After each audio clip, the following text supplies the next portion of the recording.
embryologist handed that to me right before we did the transfer. It wasn't exactly the way Caroline Antoon imagined becoming a mother. But after years of trying, 4 miscarriages and 2 unsuccessful rounds of IVF, her twins were born. It was just kind of this like, oh, you're here. Who are you? You know, it was disbelief. But this isn't a typical IVF happy ending. This one landed in court, Caroline suing her now ex-husband for their 3 remaining embryos, which are contractually his and legally considered property. The property aspect just, it felt crass. It felt devoid of humanity. It's not a house, it's not a car, you have a human baby.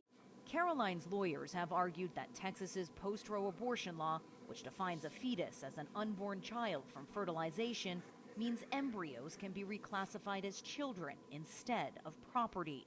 The Dobbs decision opens the door to a lot of different potential regulatory frameworks across the states, which could include fetal personhood, which then would put a lot of current practices around reproductive care into question, including IVF and access to contraceptive care.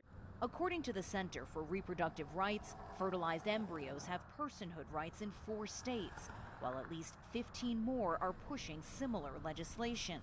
The big question is how influential the issue will be for voters this November.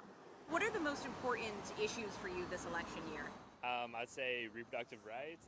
Women's rights probably would be up there for sure, abortion access and free contraceptive care. But while reproductive rights are important to some voters, polls show abortion trailing far behind other issues like the economy and immigration. The main issue the Democrats are going to run on is that it doesn't have the same purchase as the economy has. People may find themselves in a situation where they may need access to an abortion or not, for health reasons or otherwise.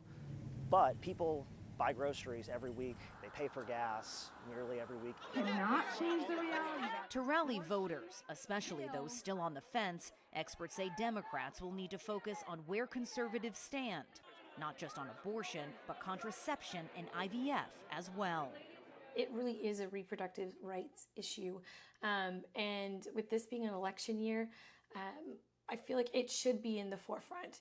The Texas Supreme Court declined to take up Caroline's case, leaving the decision over fetal personhood to another day.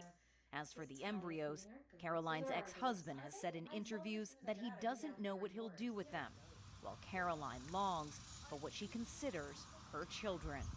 Toni Waterman, CGTN, Austin, Texas.